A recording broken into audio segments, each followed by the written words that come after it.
Alright guys, what's going on? It has been an incredibly long winter here in New England, but spring has sprung. So a couple cool things. Actually, why don't we start with catching up over the winter. I have about 650 miles on the bike. It's been doing well.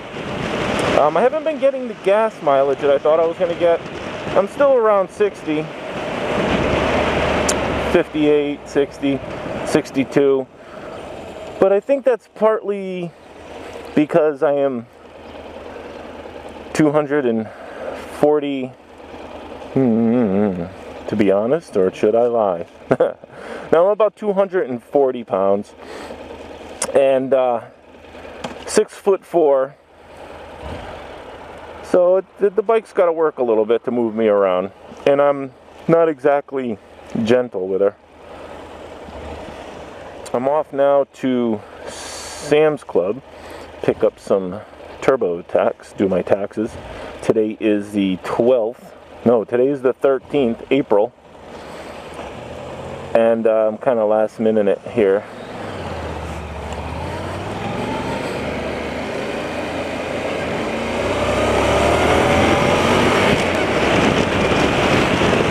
But it's been a pretty long winter, like I said. I gotta tell you, you know, like guys like Florida Rider down there in the southern states enjoy riding all year long, which makes me very jealous.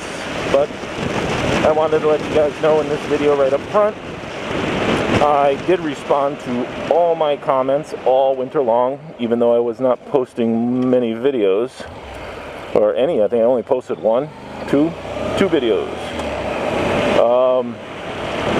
Just tough in the winter up here. We got a lot of snow. But I did watch your guys' videos. Cager, I always watch yours as well. You know, you're not from the States, but I still enjoy them. Very much so. So yes, all you guys out there, welcome back. If you had to take the winter off due to weather, I know I'm looking forward to a nice long riding season this year. I'm actually going to be ordering a custom seat for the NC700. I'm not sure which one yet.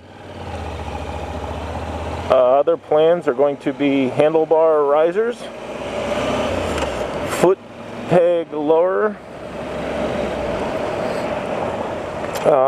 and I haven't decided if I'm going to get a new windscreen or not.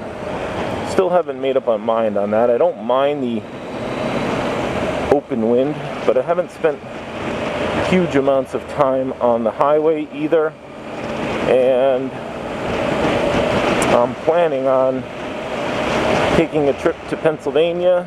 It's about 700 miles each way through the Delaware water gap in that area, and possibly even do some camping, some bike camping. I've been wanting to do that for a long time.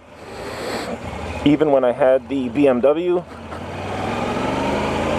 it was one of the reasons I purchased the K1200 LT, was to travel on it a little bit, do some camping, things like that. But it just never happened. It just, you know, it was more because I was too up a lot, or I was planning on being too up a lot, I should say. And it just never happened. The missus never really took on to being on the back of the bike. She was a very high-strung, nervous person, so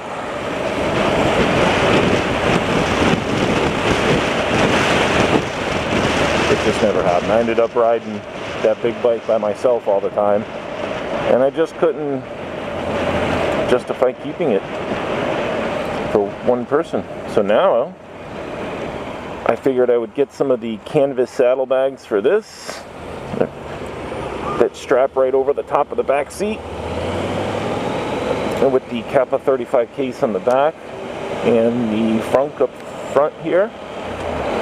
I figure I should be pretty good to do a little bit of camping, traveling anyway.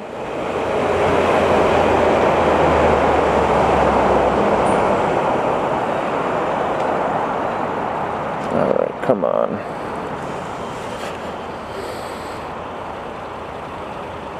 Not much else to report. I need a phone mount for the front handlebars here. I have the the M10 Bluetooth set on here now on the helmet, so I can listen to music and the GPS and things like that, but having the phone inside my jacket is kind of a pain in the ass, so I plan on getting the phone mount probably right away, in addition to a tank bag with a map holder. Kind of like having that. Extra storage, snacks, things like that. You know, it's awesome to be able to just unzip a little pocket and pull out a piece of gum, or, you know, some peanuts or something. Okay, I'm still using the Drift Ghost. That's what I'm filming with now, with a lapel mic just snaked in and behind the padding and in the helmet here. Nothing special as far as a lapel mic, just a cheap, you know, I want to say it was under 10 bucks online.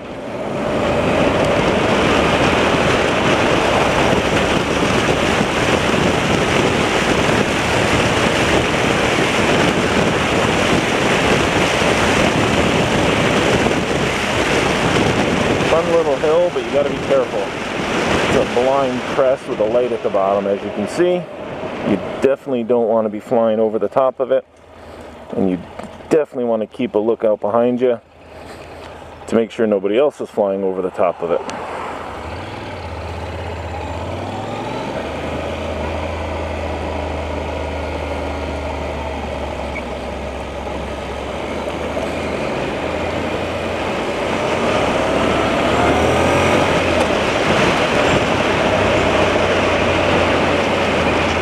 Still a lot of gravel on the roads, got to be a bit careful. Sand.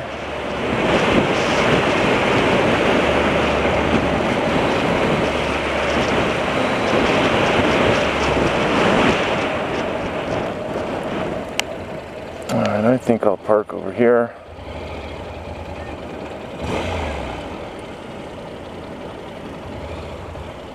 Away from everybody.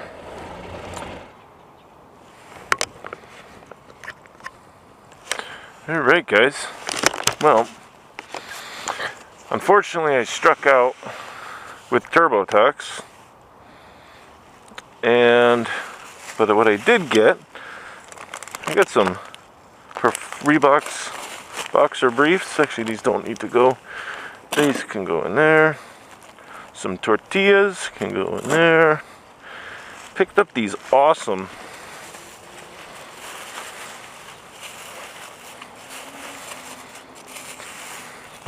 pork blade steaks, bone in. They're like giant pork chops. Those are going to be yummy. And what's really cool is they had a free sample of a garbage bag, so I can put these right in here. And then just some pork chops, boneless pork chops, thick cut. And my sample bag. All that will fit nicely right in here. It is kind of heavy, so I'll be a little careful, but it shouldn't be a problem. One thing about the Kappa case, you got to use the key for everything. Even to lock it, you need the key, which I don't like. I wish you could lock it without using the key.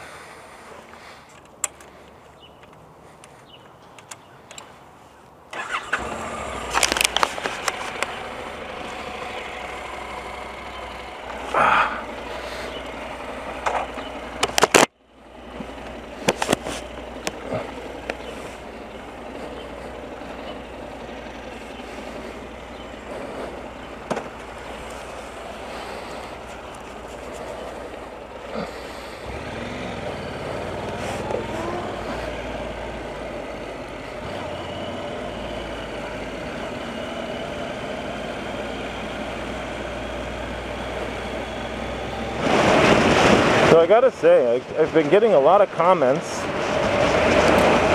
from new riders, which is awesome. I don't know if you guys that have the NC as well, if you've been getting a lot of questions about, is this a good bike for beginners and whatnot? You know, how can you tell the automatic from the standard version, which I have here? And I always say the same thing about that, is the clutch lever on the left or the shift lever would be replaced. The clutch lever would be replaced by little paddle shifters. But I think it's awesome that we're starting to get a lot of comments on it and a lot of views. I think it's an awesome bike to own.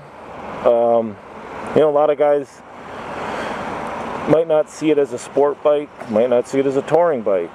You know, it's kind of right in the middle. I see it as an awesome commuter, as I've said in previous videos. I think it just kicks ass as an all-around bike. Between the fuel economy, the cargo space, the size. I mean, I'm a tall rider. It's nice to have the high seat height. And it's affordable. It's a reasonably priced ride, especially if you buy it new, or even more so if you buy one used. I mean, I can pretty much see these bikes getting 100,000 miles.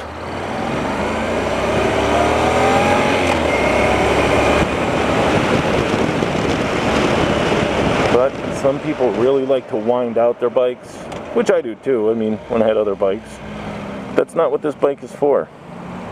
It's not why I purchased it. I like the low-end torque. And its maneuverability for, you know, I wouldn't say it's a heavy bike, it's just under 500 pounds. But it sure feels much lighter than it is. Makes it nice to maneuver.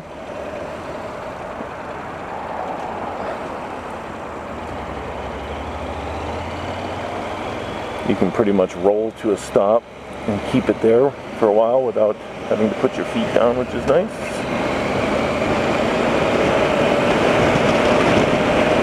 But that's it. So it looks like we got some new riders asking a lot of questions. And then, again, I think that's awesome. I think all you guys are the future of riding. I think we'll see more and more bikes like this. You know, if we can make cars that are getting increased gas mileage, there is no reason we shouldn't see motorcycles with 100 miles to the gallon in the future. Or even hybrids, a little more hybrid action on a motorcycle would be nice. I can imagine the torque on a hybrid electric bike off the line must be pretty badass. Like the what is it, the Zero bike, or what? I forget which one it is. I looked at them; they're pretty awesome, but it just didn't fit my size and for what I wanted it for. Technology's fairly new, so I just kind of shied away from it. Alright guys, this has been a long ass video. I'm going to shut it down now. Again, good to see everybody. And we'll talk to you soon. Alright, take care guys.